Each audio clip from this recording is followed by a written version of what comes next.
Good morning, gentlemen.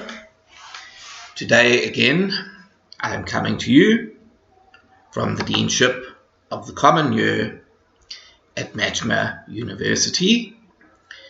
We are doing the English Second Language course again, the online version. I am your teacher, Dale Warren, and the language skill we are covering today is speaking, and we are doing Unit 6 of the Level 2 course. Our textbook today, as it has been throughout the course, is the Q Skills for Success Listening and Speaking Book 2.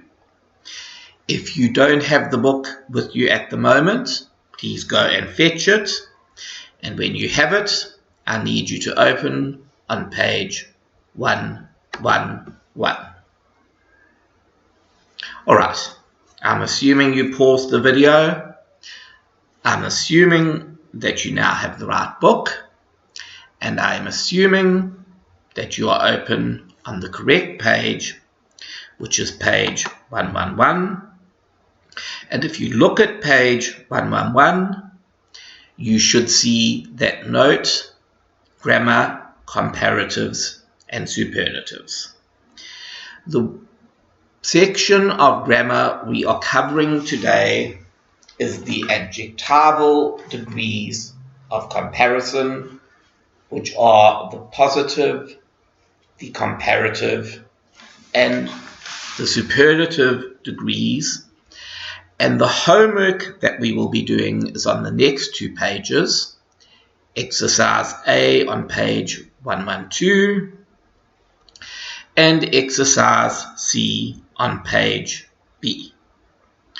Alright, let us go through the grammar first, and then we will get to the homework, which you will need to send to your normal speaking teacher when it has been done.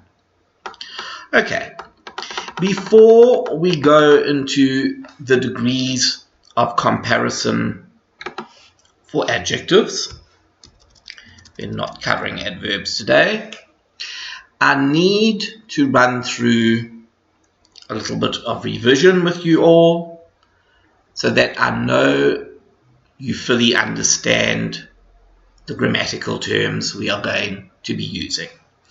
So the first term I want to look at today in our revision is that word noun, which I'm pretty sure all of you have come across many times before. Okay, a noun is a naming word. It is the name of a person, a place, or a thing. So if we look at our examples, Peter and John are the names of people. Tabuk and Kuwait are the names of places. Dog, cat, or table are all the names of things. Alright, so that is a noun. The second part of speech I want us to look at today in our revision is that word adjective. An adjective is a describing word. An adjective tells us something about the noun. It gives us information about the noun. So if we say Jalal is a big boy, boy is our noun, and adjective, the adjective here is big. Big gives us information about the boy. It tells you something about him. He is big. In our second example, we say the car is red. The car, again, is a noun. It's a naming word. Car is the name of that thing. And the adjective red is the describing word. Red gives you some information about the car. It tells you the color of the car. Big gives you some information about the boy. It tells you the size of the boy. Alright, so very simply, the noun is the naming word, the adjective is the describing word, which tells you something about the noun. Now, all adjectives have what we call the 3 degrees of comparison. The first one is the positive degree, the second is the comparative degree, and the third is the superlative degree.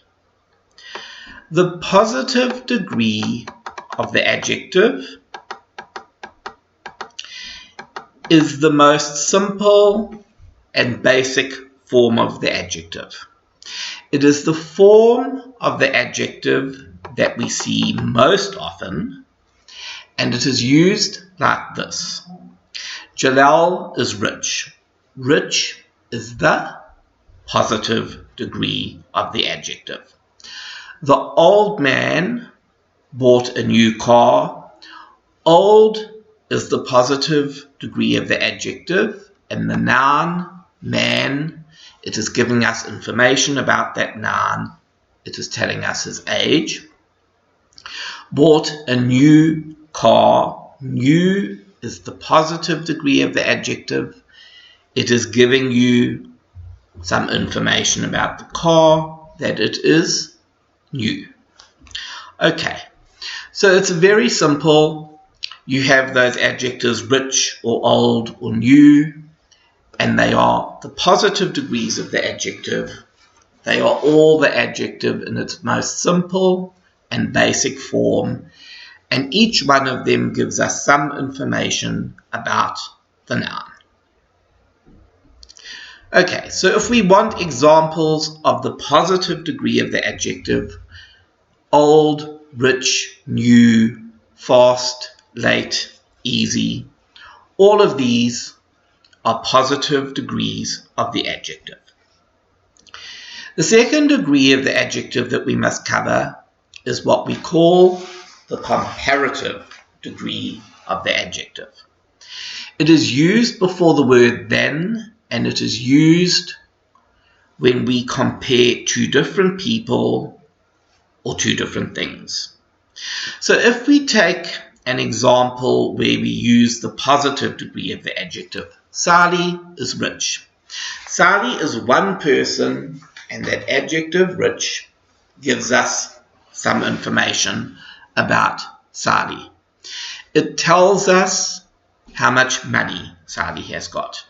But if we want to speak about two people, we no longer use rich, which is the positive degree of the adjective. If we want to compare two people, we will use the comparative degree, richer, and we will say Sally is richer than Jalal. We can also use the positive degree to say Jalal is poorer, the comparative degree,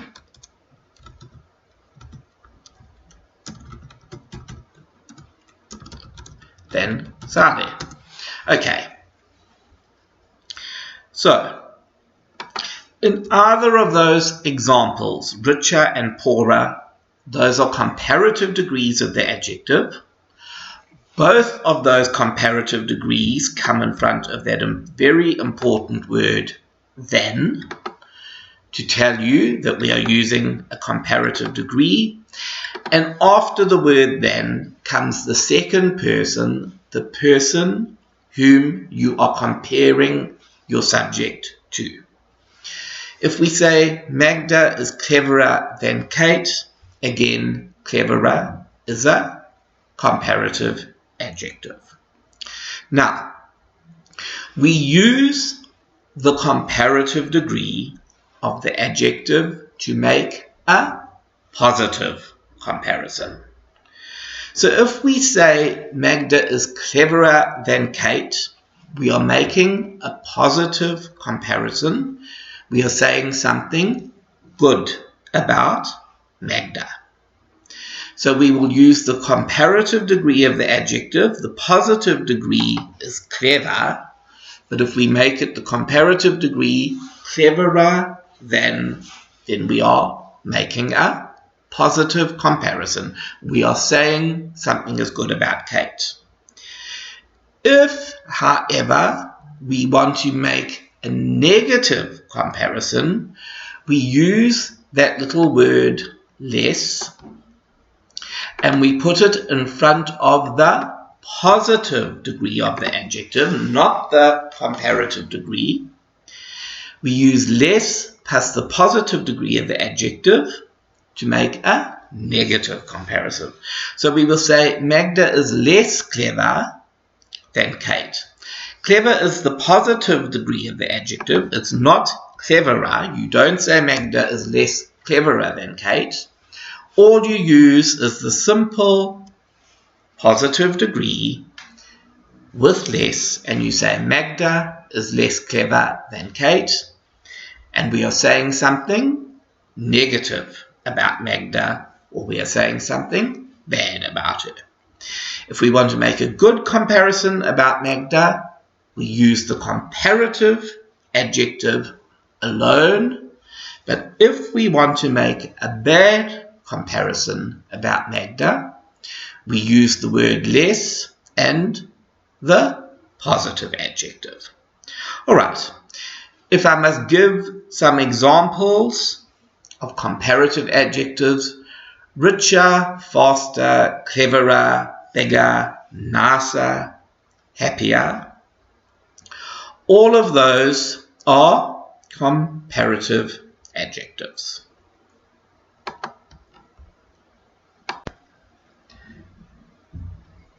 The third degree of the adjective, the third degree of comparison, is what we call the superlative degree.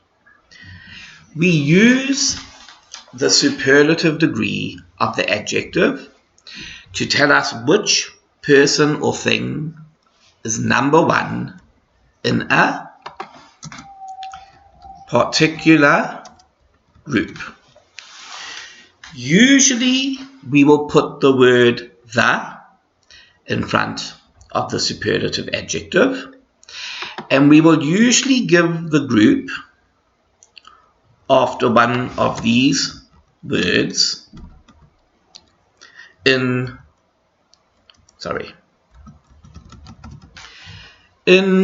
at, on, of, or from. All right, so before we go into how exactly you use superlative adjectives, if I can give you some examples of superlative adjectives: nicest, cleverest, biggest, best, richest, fastest, prettiest. All of those forms of the adjective are the superlative degree of comparison. They are superlative adjectives. All right. So an example of how you would use a superlative: Sally is the, remember, we put the word the in front of the superlative. Nicest, nicest is the superlative adjective. The positive adjective would be nice. The comparative adjective would be nicer, but the superlative is nicest.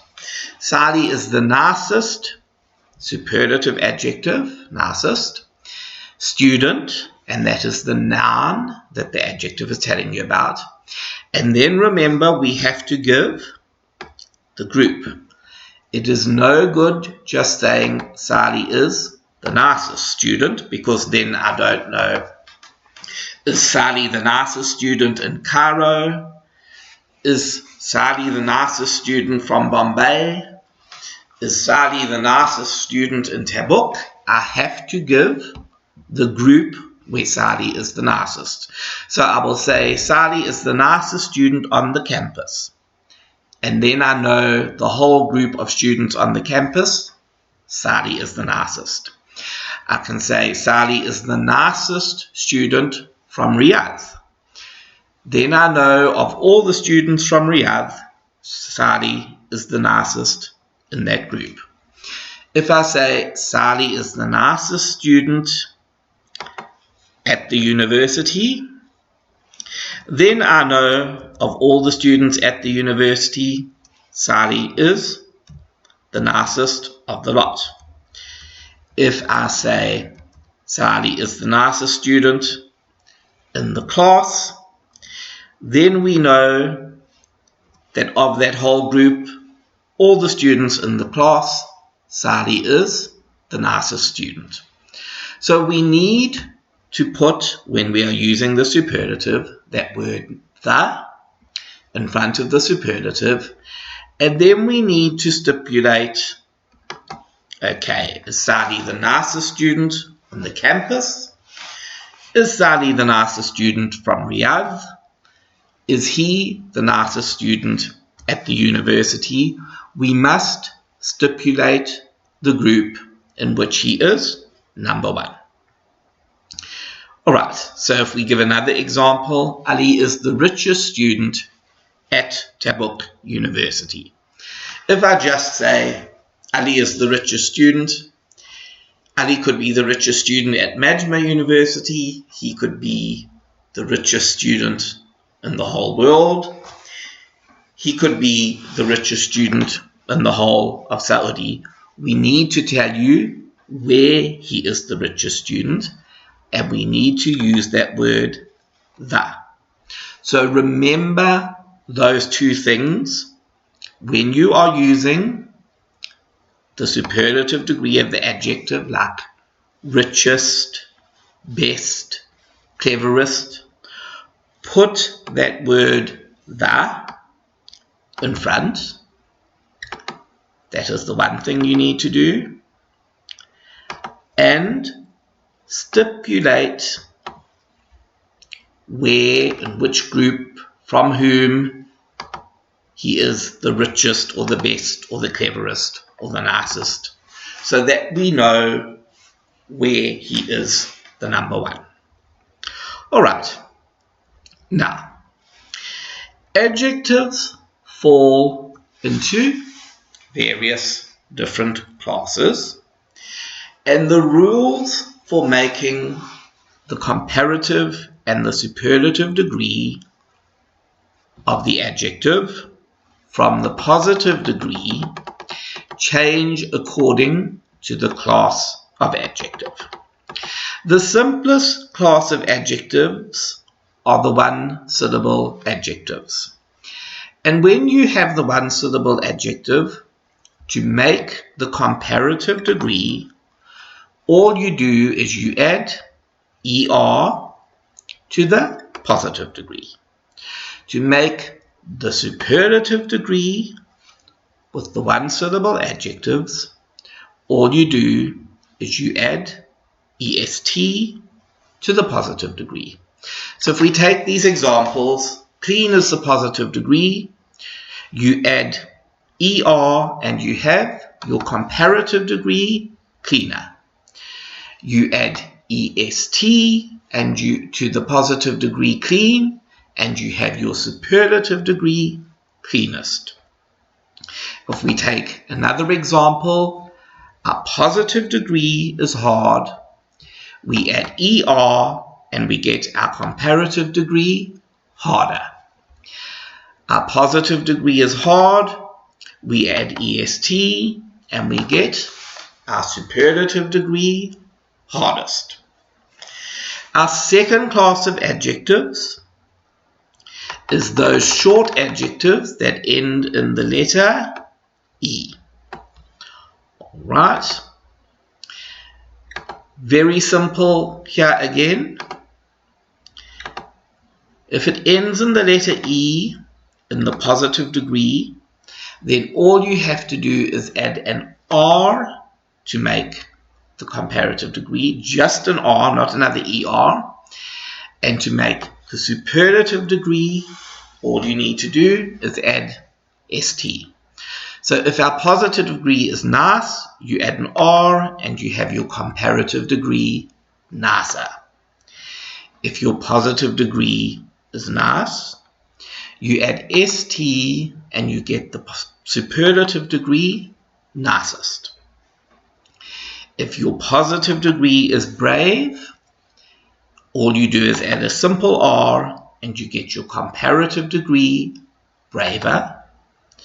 You add a simple st to your positive degree, brave, and you have your superlative degree, bravest. The third class of adjectives are two-syllable adjectives ending in the letter y. When the positive degree ends in y and you need to make the comparative degree, the first thing you do is you drop the y, which gives you the stem of the adjective, and then you add IER. So you drop the y and you have hap.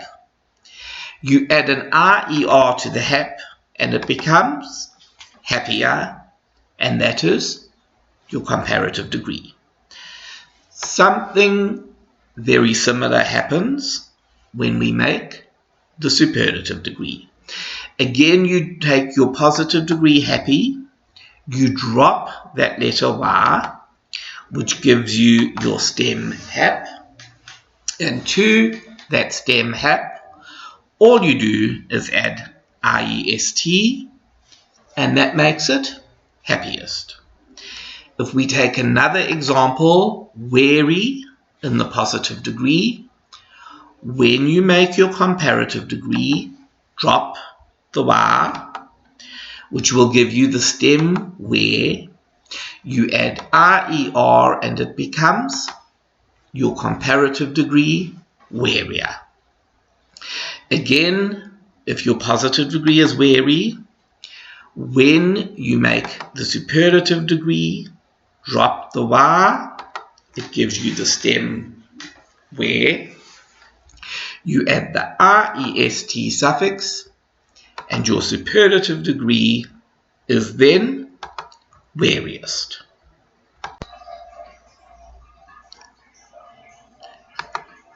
The next class is in fact the easiest class of the lot, and that is our long adjectives.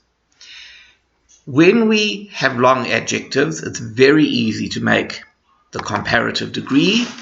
You take that word more and you put it in front of the adjective, and that makes the comparative degree. When you move on to the superlative degree, you take the word most, you put it in front of the adjective, and that gives you your superlative degree.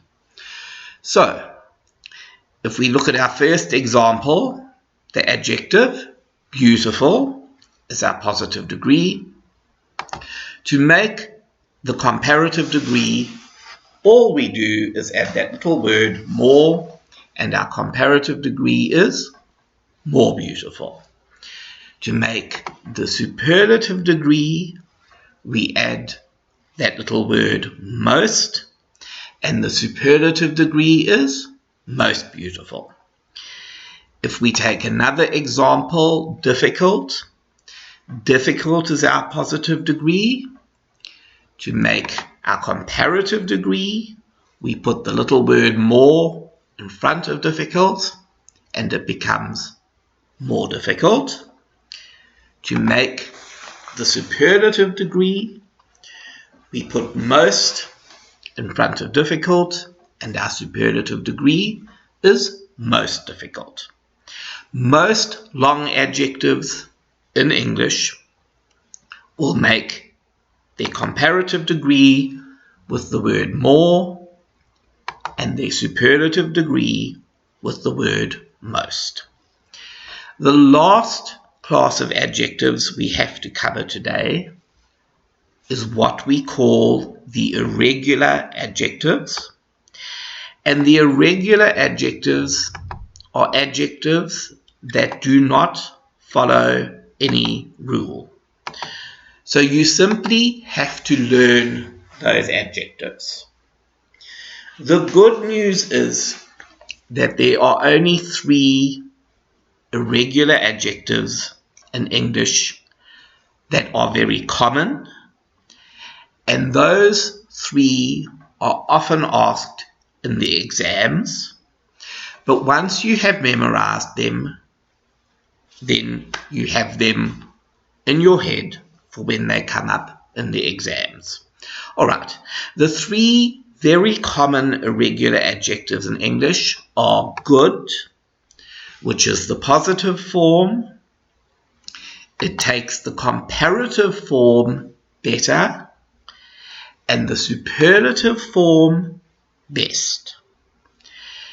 The second very common irregular adjective, which you do need to know, is bad in the positive form. The comparative form is worse, and the superlative form is worst. The third one, which you do again need to know, is far in the positive form. And in the comparative form, it is usually further, but you can also use the alternative form farther.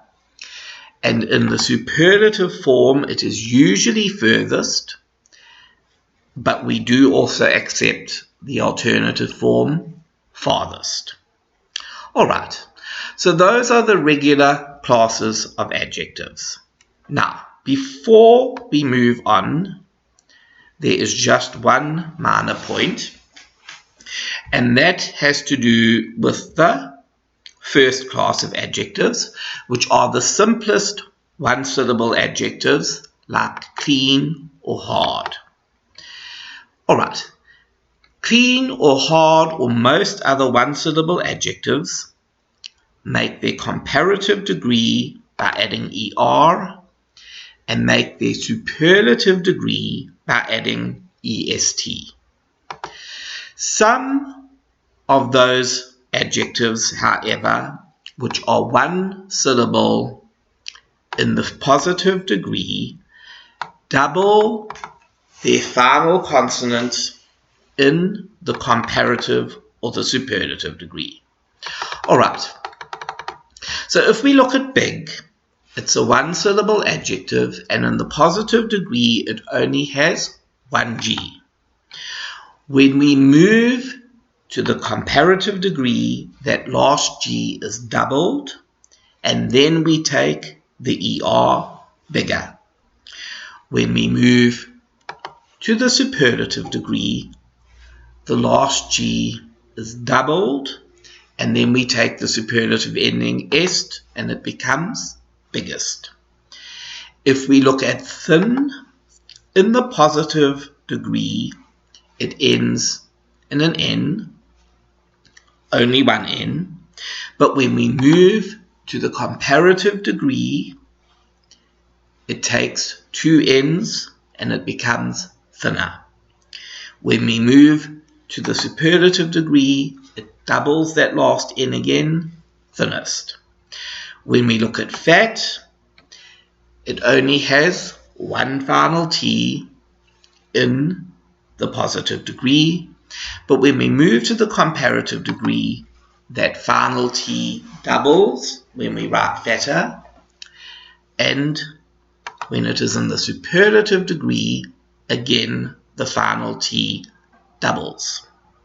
Now, there are two rules you need to know about when that final consonant doubles. It doubles if the adjective in its positive degree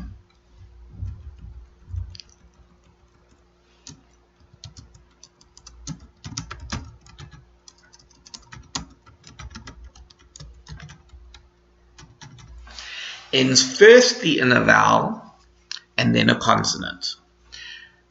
For those of you who have forgotten your basic English, a vowel is those 5 letters A, E, R, O, or U.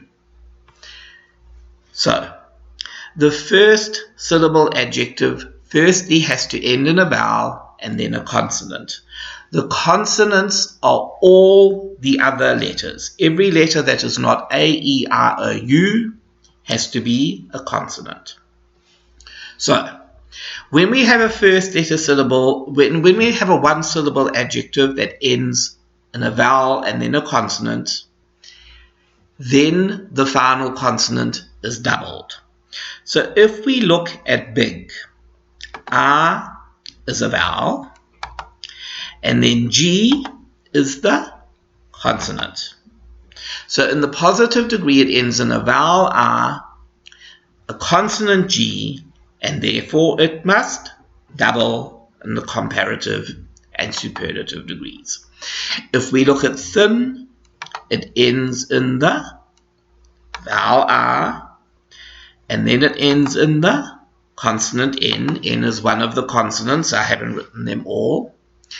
And because it ends in a vowel R plus a consonant N, the last consonant doubles in the comparative degree and doubles in the superlative degree. If we look at fat, it ends in a vowel, A, and then it ends in T, which is also one of the consonants. And because it is ending in a vowel A plus a consonant T, the T will be doubled. The consonant is doubled in the comparative degree and doubled in the superlative degree. The only time that doesn't happen is if the last consonant is not pronounced. So if we have a word like slow, O is a vowel and W is a consonant, but it only takes one W throughout, and the reason for this is because the W is silent.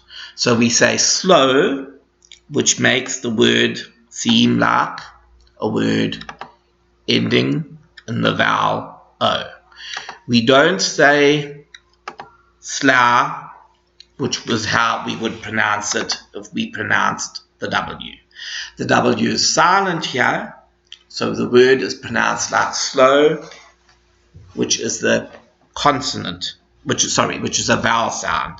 And because the consonant is silent, it does not get doubled in the comparative degree or the superlative degree. Alright, you don't have to worry too much about this. The most common ones are big, thin, fat. And the general rule is that if it's a vowel and a consonant, the last consonant is going to double. But if you don't pronounce the consonant, it won't. But don't get too confused about it.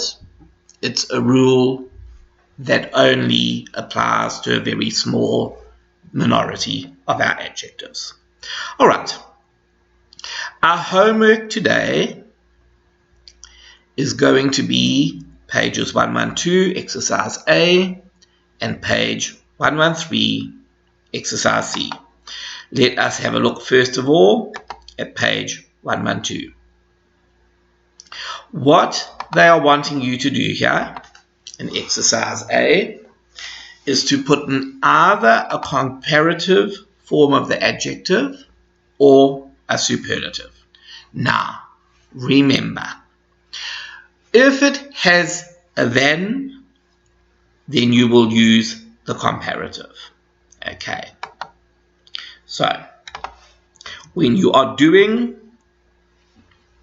that particular exercise,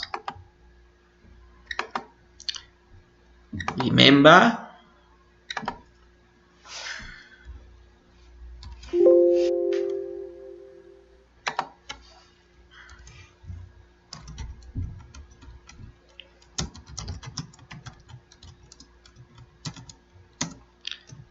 that word then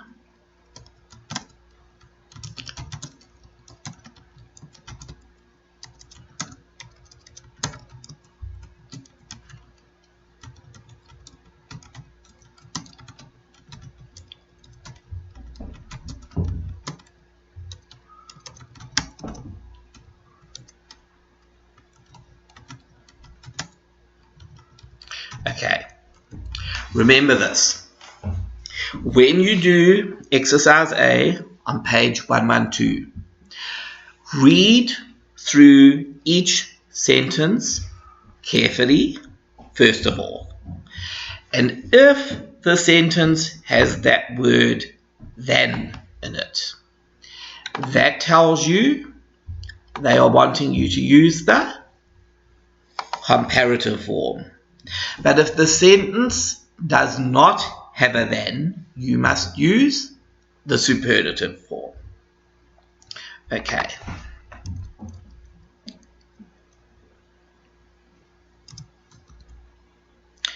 Use the superlative form if there is no then.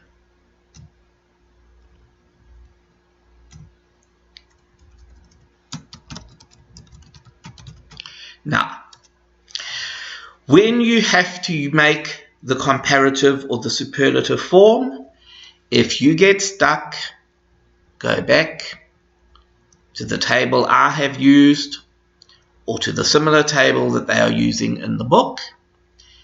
See which class the adjective falls into, and then it is very simple. You can see the rules of making your comparative degree and the rules of making your superlative degree.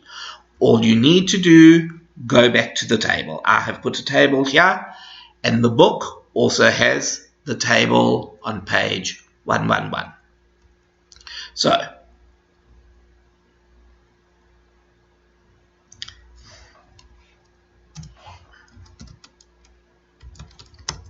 if you are confused,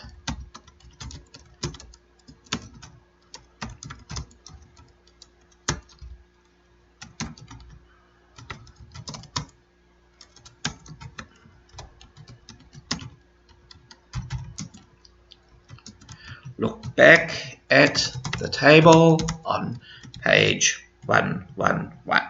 Okay, so you shouldn't be confused, but if you've forgotten how a particular adjective makes its comparative or superlative degree, look back at the table. All right, let's do an example to make this easier for you guys. If we look at number 1, I think websites are better than stores for craftspeople.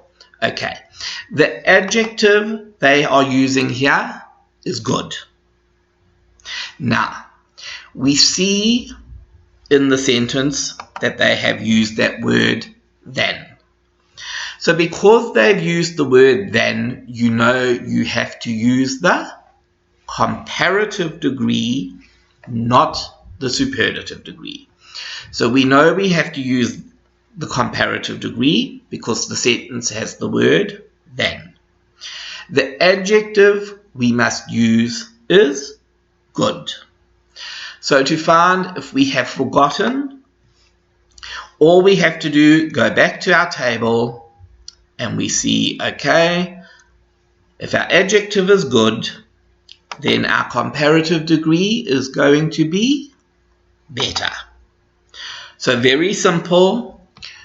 We know it has to be the comparative degree because they have used the word then. And we know from our table that the comparative degree of good is better.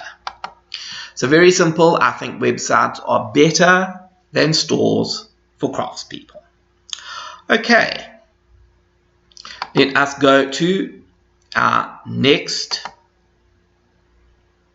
section, which is 113C. On the next page, the next exercise for the homework. Alright, all they are doing here is they are using the superlative form. So it's not the comparative now, you must use only the superlative form. So if we look at the example 1, they want your opinion. So you give your opinion by saying, in my opinion, or I think, or I feel. And then you have to put this phrase in brackets into its superlative form. So the adjective here is important. It is a long adjective. So if we had to use the superlative form, long adjectives take that word, most. And when it is superlative, remember, you have to use that word, the, in front of the superlative form. So you say, I think the most important invention in history, and then you give your opinion. His opinion, the most important invention in history was the telephone. If we do an example of our own for number 2, and what they gave us for number 2 was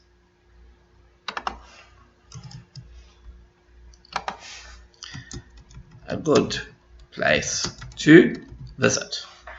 All right. If you have to do this example, we are firstly going to start with some phrase that tells you it's your opinion. So you can say, I think, or you can say, I feel,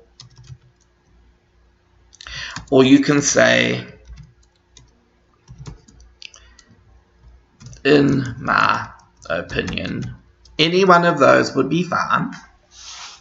Now, the second part that we have to do is we have to change a good place to visit into the superlative form. So when it is superlative, it will have a the in front of it. Good is the positive. And again, if we look at our table, the superlative degree of good is best. So we would say the best.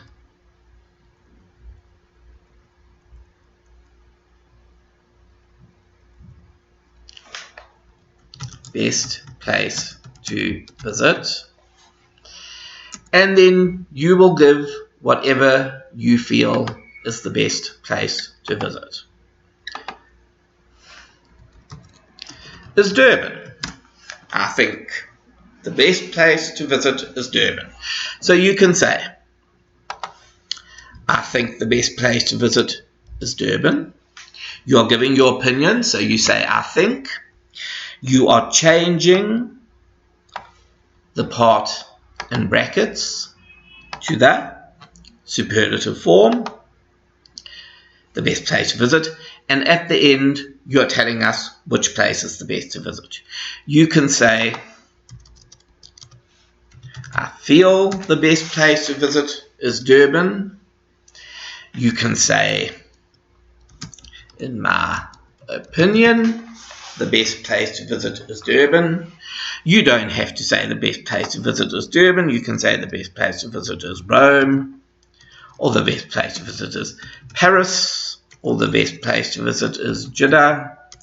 Whatever you want to say. But importantly, they need you to tell us, I think, or I feel, or in my opinion, to start with. They need you to say the best place to visit, because you are turning this, a good place to visit, into the superlative form, and then at the end you must give us your opinion. Alright, that is how you do exercise 113C. Gentlemen, when you have done exercise 112A and 113C, what I need you guys to do, take a photo on your smartphone of both those two exercises, and then I need you to send them to whoever is your normal speaking teacher, because that is your homework. Thank you very much. We are finished for this lesson, and I hope to be with you again in a week's time.